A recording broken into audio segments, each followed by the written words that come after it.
You want to be clear with your boss what your goals are. Mm. You want to get feedback from, okay, I'm at A, I want to get to B. Help me understand, what do I need to get from A to B? In terms of, do I need more skills? Should I take more courses? Does the company offer some kind of training around that? Do I need more experience? Where can I get that experience? I'm happy to volunteer or do different projects.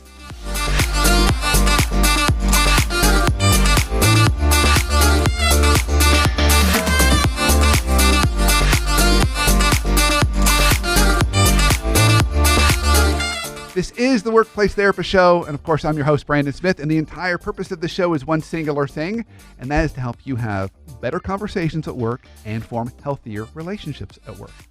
And so today, we're going to talk about a topic that is a kind of a dirty topic in some ways, but a one that I'm having a lot of clients ask me about, and that is, how do I navigate office politics, particularly even during this COVID time when things were remote, and in order to get myself on that promotion track. So if a lot of my clients have been telling me, gosh, I thought I was scheduled for promotion this year, but now I'm not even sure where I stand. And so we're going to talk about that. And we're going to talk about some of the subtle differences of what that looks like if we are a male leader or if we're a female leader, because there are differences. And so to guide us on this journey, I have the wonderful pleasure of having Bonnie Marcus join us. Bonnie, really glad to have you on the show today. Oh, well, thanks for the opportunity. Great to be here. Yeah. And so, Bonnie, so in addition to being president and founder of Bonnie Marcus Leadership, what I'm really excited about is this topic plays right into your book. And you said your book is going to come out in March. Is that right? Well, I have a book that's already out that just came out in audio. That's The Politics of Promotion. And I have another book coming out in March.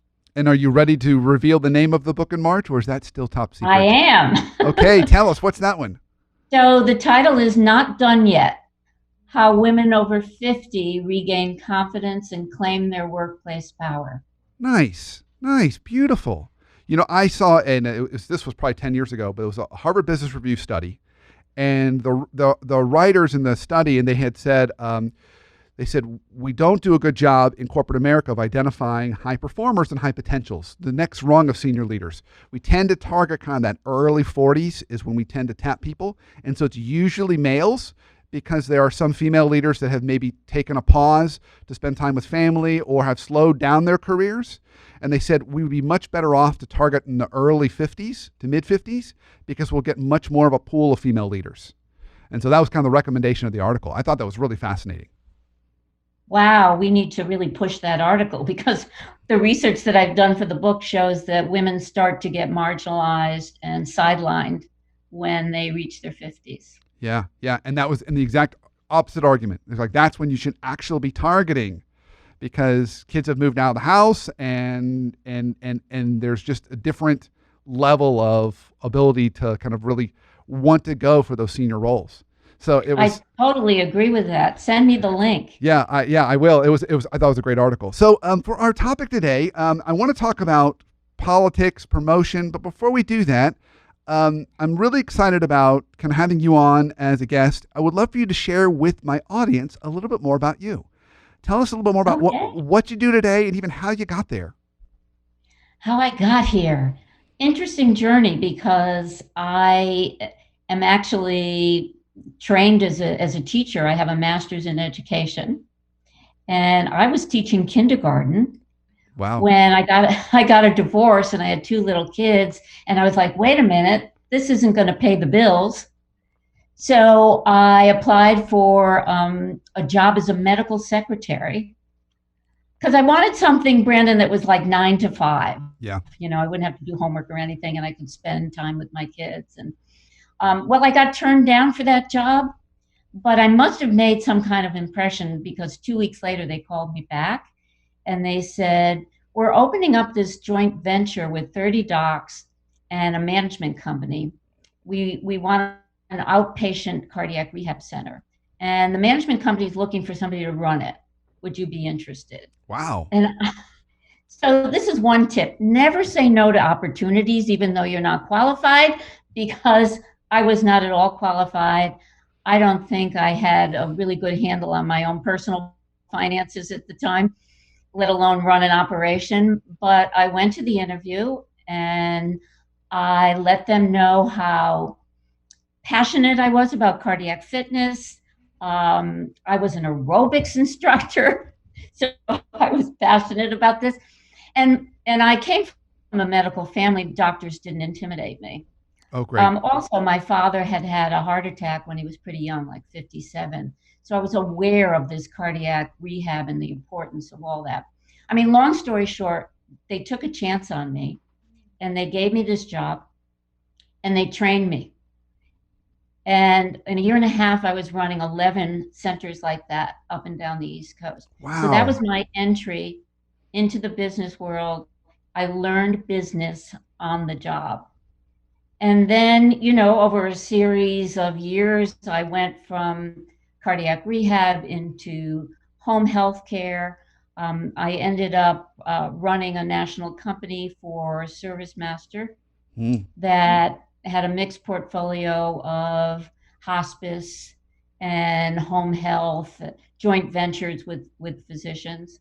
Ended up taking that company through divestiture, another series of things where I was one of three principals for a healthcare tech company. Then I went out on my own. In 2006, I decided to become a coach, that I Mm. wanted more control over my creativity and my life. And in 2007, I started my own business. And I've been loving it ever since. Beautiful. I love that story. I love that. Wow. Okay, so I think there's so many nuggets we can even pull from your story around, don't be afraid to say yes to things, even if you maybe haven't done it before, and kind of put yourself out there, and don't be afraid to kind of grow on the job, which I think it sounds Right. like you did that. You did a lot of that in your career. The other lesson, Brandon, is how do you position yourself well? Yeah. Even though you may not have all the qualifications, how can you position yourself as somebody who's going to not only be able to learn on the job and do it, but can add value? Yeah. I think you'll love this. I had a senior HR leader tell me this a couple of years ago. It's stuck with me ever since. She said to me, she said, the three most important conversations about your career happen when you're not in the room. Are we going to hire this person? Are we going to promote this person? And hopefully not the last conversation. Um, but how do you, so positioning yourself is also about your brand, and you want your brand to speak for you positively in that room. So people say, oh, you know who we should put in that job? Bonnie. Bonnie would be great. Give Bonnie that opportunity. Give Bonnie the West Coast or whatever it happens to be. Right. Um, So that's all about politics, isn't it, Brandon? Nice segue, Because Bonnie. it's about creating those relationships where people understand your value, Yeah. where they trust you and they are willing to become your ally and your champions. So great segue. So let's start to dive into our topic a little bit about this. So what I'd like to do is talk about it first at a general level, and then let's talk about some of the differences between men and women around this, and some tips Okay. you might have around that. So as you're thinking about folks, and maybe folks you're coaching right now, who are really kind of struggling with politics, particularly when we live in kind of a COVID world right now, where we're working remotely. What are some either things you're hearing or any guidance that you're providing people on how to manage it better? Well, it's interesting because I hear from my clients who are in really politically charged environments that they welcome the remote environment because they don't feel that kind of daily pressure of somebody hovering over them or um, just some kind of conversations or meetings that are held without them. Mm, You know, they feel less pressure. On the other hand, those meetings could be happening and you could be missing out if you're not really tuned in. So I think that the message is, regardless of whether it's remote or you are in the workplace itself, you have to learn how to pay attention. And that's the key to understanding the reality of your workplace. It's not what we want it to be, what we wish it could be, but what is the reality? What are the politics? What's the culture? What are some of the rules and the unwritten rules? And who has power and who has influence? And understanding those kind of dynamics, really important for you to know how to position yourself well in an organization. If you do it in a vacuum, you're much more likely to miss the boat. Yeah. So it's really interesting is I'll give you my experience around this. I think a lot of people have told me, well, this person just kind of gets it or they don't get it.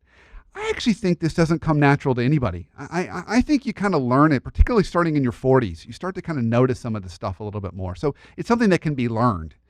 So if we take that stance and we both put on our teacher hats for a minute, where would we tell people to start? What's a good starting place if someone's saying, I just got promoted to senior director or vice president, and I've never had to deal with this stuff before, but now I'm realizing it's a real thing. Um, So, first of all, I want to say that I strongly agree with you, and this is certainly in my book, that political savvy is a skill, it's not a trait. And Nice so you distinction. can learn it, and you can learn it over time. And in my book, I talk about the 4 different stages of how you move from being totally naive, totally focused on your work, to becoming more aware of the politics and using that, to leverage.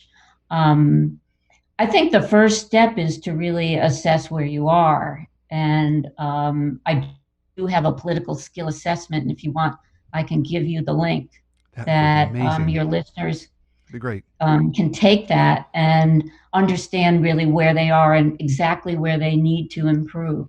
And there are 3 different categories that need to be measured is where are you now in terms of political savvy? How well do you uh, advocate for yourself, promote yourself across the organization, and how strong is your network, and what does your network look like? So those 3 categories are important to assess where you are. That's a great, having that information is really important because you'll say, well, I have a pretty strong network, but I have no clue how to Yeah. build influence across the organization. Yeah. And so then that's where you might focus. Okay, so Bonnie, I get this question all the time. People push back on of the 3, the one I get the most pushback on is I know. advocate for myself. That's the one. Well, I don't want to come across as pushy or salesy or self-promoting. I don't want to be a self-promoter. I know those people, and I don't ever want to be one of those people. I just want to be more of a humble servant leader, right? That's kind of the. So how do you navigate through that? Well, first of all, I love the fact that we're talking about advocating for ourselves rather than self promotion, because if we were talking about self promotion, you'd probably turn off a lot of your listeners right now. It just has this bad rap, and I guess we picked up on messages when we were little that we should wait and be to be recognized, and we shouldn't brag, and bottom line, people won't like us. So we really hesitate. And I think we also hesitate because we don't know how to do it in a way where we own our integrity Mm, and where we feel and where it's effective and authentic. mm, The way I coach my clients, and there's a whole chapter in the book about this, is understand what your value proposition is first and foremost. So, how does your work and the way you do your work lead to positive business outcomes?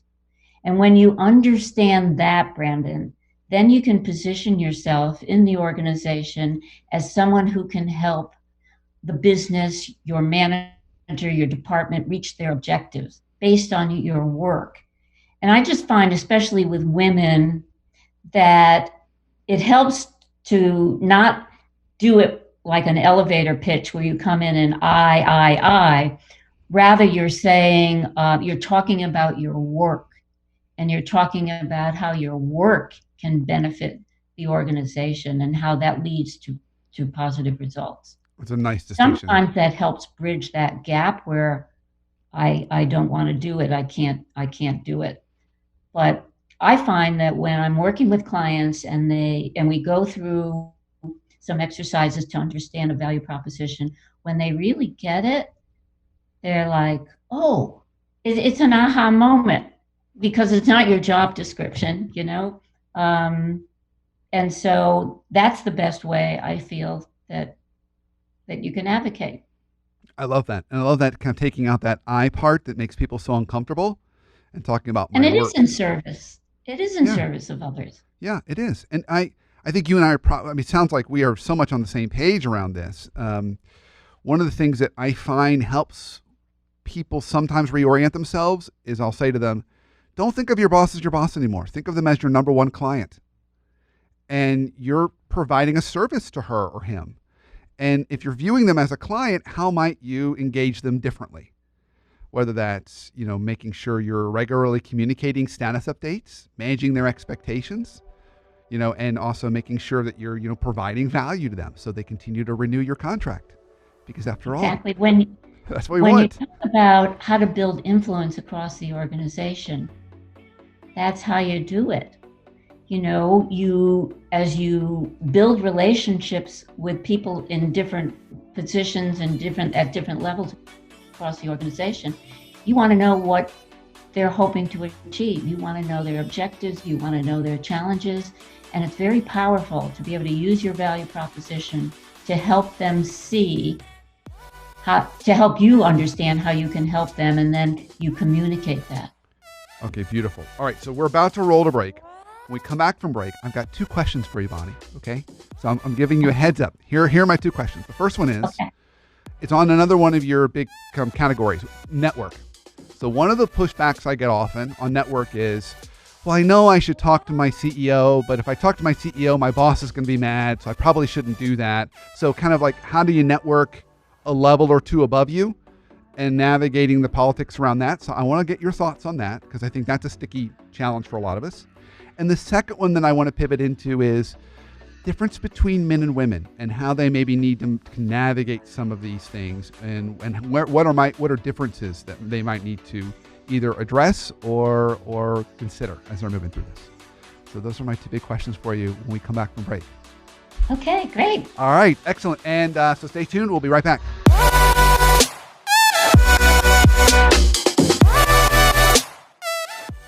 Hey everybody, thanks so much for listening to the show. In case you haven't heard, Brandon's got a new book out. He's going to tell you all about it. Thanks, Emily. So the book is The Hot Sauce Principle, How to Live and Lead in a World Where Everything is Urgent All the Time. And if you're like me, and like most of us, everything does feel urgent all the time. It's like hot sauce is being poured on everything, whether it's our work life, our family life, coming from our clients, coming from our boss. And so the book is a practical guide on how do we manage urgency. Not only how do we set proper boundaries, but how do we properly create urgency when we need to. So I wrote the book for you. I can't wait for you to get a copy. Thanks, Brandon. Don't forget to check out The Hot Sauce Principle, available now on Amazon.com. Back to the show. Welcome back from break. Of course, it's the Workplace Therapist Show. And right before the break, I was asking my guest, Bonnie Marcus, to help us kind of guide us on navigating politics and how we need to maneuver. We talked a little about kind of some of those challenges around kind of advocating for ourselves and making sure people understand our value. And so, Bonnie, one of the questions I asked you right before break was around networking. And often I hear a lot of pushback from people when the suggestion is made, you need to try and network with your boss's boss or other senior leaders, and they're afraid they're going to ruffle their boss's feathers. So what is any guidance or coaching you might have in that case? I mean, should they be networking with those kind of folks? And if so, how do they approach that? Right. So I take a very strategic approach to networking. You need to build almost like a mini sales plan for yourself. But what's your career goal is the start. And then who do you know and who do you need to know to reach that goal?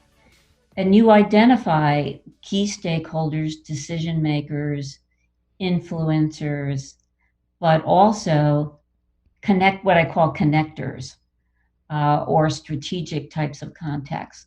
People who know what's going on, they have a lot of information about different people in the organization, they have strong relationships. So typically, you could use a strategic person. You say, wow, I've got this project that's been stuck in IT for months and I'm trying to get this through. I got this deadline, it's got going anywhere. And you mention this to somebody and they say, oh, well, if you want, I'll pick up the phone and call Brandon. I know Brandon in IT, and da, da, da, and they do that, and boom, your product. So those type of people, that it helps you do your job better. But they can also open doors to people who you may not know that well. They can give you information about the best way to create visibility with the CEO, people that you don't have direct contact with. And so it's putting all those players into a grid, on a spreadsheet, if you will, and ranking how well you know them, number one, and then how much influence. And then you look at those two things and you say, wow, okay, I really want to build a relationship with this key stakeholder, the CEO. They've got a 10 when it comes to, their power and influence, but I barely know them. It's like only a 1. So who can I reach out to for ideas on that? One of the ways to build a relationship, perhaps with the CEO, is to do research and find out what initiatives are popular, are really important to that CEO right now. Do they have something, a project that you could get involved in, that you could volunteer to be on? So you start to build credibility and visibility with that key stakeholder. And maybe somebody else can open up the door for you as well. Yeah. Rather than you making a cold call to their, admin and saying, I want an appointment.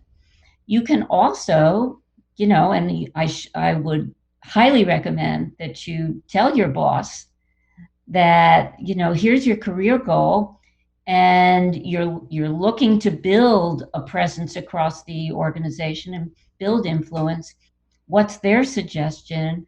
Let them know that you would like to create more exposure, especially in the C-suite, so that they're not going to feel threatened by it necessarily. You're going to get buy-in that they're going to help you create a career plan. That's beautiful. So I want to go back in time a little bit for you, back when you were senior leader, and when people reached out to you, what were approaches that you really appreciated when people wanted to get time on your calendar? And was there anything that you noticed that would be no-nos? Like you said, oh yeah, I wish that person hadn't approached me that way. That just didn't really work. Absolutely. So, and I learned this because earlier in my career, I did this wrong. Oh, okay. I was so passionate about my work that if some kind of issue came up or I saw a problem, I would be the first one to say, oh, that's not working. That's just terrible. And it's affecting our business this way and this way and this way. But I didn't lead with solutions. And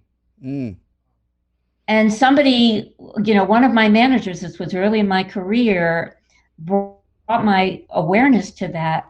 And so I said, oh my God, yeah, I don't want to be like somebody who always comes up with problems that nobody wants to listen to. So certainly I was more receptive too when I was in the C-suite. If somebody would approach me with opportunities or a solution to something that was, clearly a challenge within the organization, I would listen. We somehow just turn these people off who are the naysayers. Yeah. So coming with solution-oriented, more of a positive approach rather than being negative and inadvertently throwing other people under the bus. Because then what you'll do is you're going to be ultimately complaining about Mike, who's in IT, or Shannon, who's in marketing, when you're talking about these initiatives that aren't working. I mean, you may not always have solutions, but it's even to set up the opportunity to discuss and brainstorm potential options and different approaches to it. that would put you, uh, in a good way with leadership. You emerge as a leader when Yeah. you're open to listening to different possible ways of handling an issue. So I'm sensitive. I want to watch our time, and I want to now angle to the second question that I was setting up before the break, which was differences with men and women. So when you're coaching your female leaders, and they're working on positioning themselves for promotion, managing politics, is there any particular pieces of advice that you give female leaders uniquely? Yes. Uh, they really need to understand the politics. Mm, They really need to shift from this strong belief in meritocracy and that if I just keep my head down and work really hard, that somebody's going to come along and recognize me and, I'm going to be promoted, because it doesn't work that way. mm, And they need to reframe their attitude about office politics as this is building relationships, this is building influence, this is, if you take the politics, the word out of it, it sometimes helps women to learn that they have to engage in it. But it's first, Brandon, it's that mindset first. mm, When I did research for my book, it was I asked hundreds of women about how they felt about office politics, and I would say 99% of them said it was bad, it was evil, it was manipulative. There were only a couple of women who recognized that you need to work these relationships. But I help my clients understand what the reality is where they work. mm, So, is there subtle gender bias? Who could be your allies? Who could be mm. your champions? Who could speak for you when you're not in the room? Most of the businesses now are still run by men. Yeah. There's still similarity bias where men would rather work with other men, and especially there's a hypersensitivity post Me Too. Mm, So, who can be your allies and who can be your champions? Understanding specifically what does it take to get ahead in your organization and what does it take for a woman to get ahead, and is that different? mm. So, without that information, you can't really position yourself well. How do you figure that out? That last part. How do you get ahead? And then is it different for women? How do you figure that out? You observe, Okay. right? And you look and you see, are there female leaders? Are there women who have made it to leadership positions? Use them as a role model.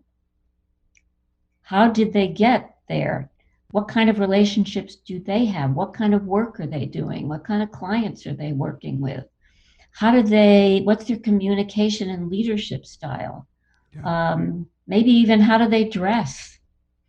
But use the women in your organization as role models and maybe even mentors. Yeah. I like what you're saying. They're both around kind of how they approach work, how they get it done, how they build relationships, how they kind of present themselves, what executive presence means, both for men and women in that organization. And then also, I think you touched on this kind of subtly, but sometimes I know some businesses have certain seats you have to sit in if you want to move up. Like if you're in retail, you got to go through the path of merchandising. That's at some point. That's just kind of the path you have to take if you want to ultimately keep moving up, because that's kind of seen as the core of the business. So are there certain But seats how you have to how sit in? long you stay in those seats Yeah, that. depends on the strength of your relationships. Oh, interesting point. Yeah, great point. Yeah, because you could get stuck there for a long, long time versus a development stint, right? Where you're I just, know, and I have a lot of clients come to me because they're stuck. mm, They've been in a position for too long. They feel that they've been overlooked. And that's where we look under the covers and say, number one, what are the obstacles in the workplace that you need to deal with? And number two, are there ways that you're holding yourself back? okay. So normally I'm looking at time and I would start to move us towards close, but I have to ask one last question before I do that. Okay, and it's not my life hack question. I'll get to that in a minute. But Okay. but it's the question before that that I think is really on most people's minds right now. I think a lot of people are feeling stuck because they're at home and they thought they were going to get promoted this year, or they were promised something, and now either because they don't know what's going on because of the business, or they're out of the loop in terms of politics, they're feeling frustrated. What advice or counsel might you have for people that are feeling like just stuck or lost or wondering, am I off? Have I gotten off track, or what's happening? Well, of course, it's developing that relationship with your manager and keeping that relationship open on a consistent basis. So I get a lot of pushback. My manager doesn't have time for me. He doesn't know what I'm doing. I suggest to all my clients that they prepare a weekly status report of everything that they've accomplished during the week, all the progress on the different projects. There's a written record of everything that you're doing, that your boss has, and that you have. You want to stay on their radar, even if you don't have a meeting. You want to send your progress and send your accomplishments. But again, maybe that's skipping a step. You want to be clear with your boss what your goals are.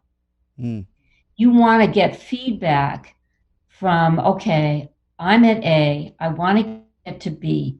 Help me understand, what do I need to get from A to B in terms of, do I need more skills? Should I take more courses? Does the company offer some kind of training around that? Do I need more experience? Where can I get that experience? I'm happy to volunteer or do different projects. So it's getting that buy-in and understanding that there is some kind of a path, and that your boss understands that you have ambition. And yeah, then when you do meet with your boss, every quarter you might say, okay, let's revisit where I am. yeah, beautiful. So it gives you a path forward, but even more importantly, it gets both of you on the same page and creates a little bit of accountability. I use that word loosely because you can't really make your boss give you a promotion, and sometimes it's out of our control, and sometimes it's out of your boss's control. But at least it creates more clarity in that conversation. Right, because you know what? Sometimes we assume our boss knows we want a promotion and or a specific job title, and excuse me, they don't know. Yeah, that's right. Or they're guessing wrong. No. What she really wants is this. But that might not be what we want at all. Bonnie, Yeah. this has been great. So I ask all my guests this question: what's one life hack you have for us to help us have better conversations or build better relationships, either at work or at home? Pay attention, Hmm.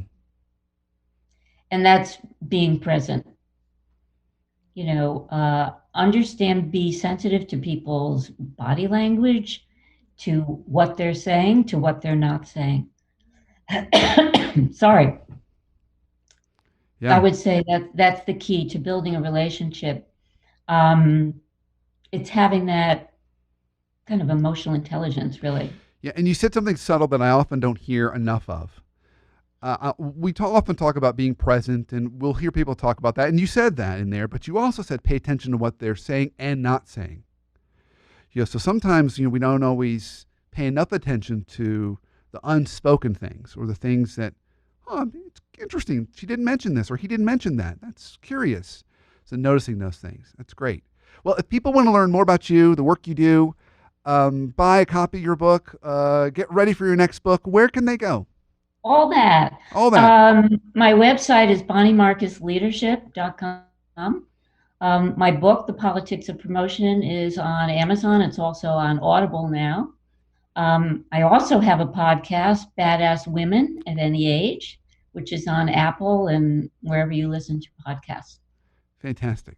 Well, thank you, Bonnie. This has been an absolute pleasure. I really enjoyed our time together and enjoyed all the kind of wisdom and insights that you gave me today and all of our listeners today. So thank you. Thanks, Brandon. Thanks for the great questions. Yeah, it's been a lot of fun. And thank you for listening and watching to the show. Of course, continue to listen every week. If you're not listening, why aren't you? You should download it either on iTunes or Stitcher. And if you are listening, which I hope you are, please rate and review the show. That's how other people find us, and that's how we grow our tribe. If you want more additional resources, you can go to theworkplacetherapist.com for other blogs, articles, books, workbooks, all tools for you. And if you haven't bought a copy of my latest book, The Hot Sauce Principle, How to Live and Lead in a World Where Everything is Urgent All the Time, well, why haven't you? You totally should. I wrote it for you. So until our next show, have a great week and an awesome life.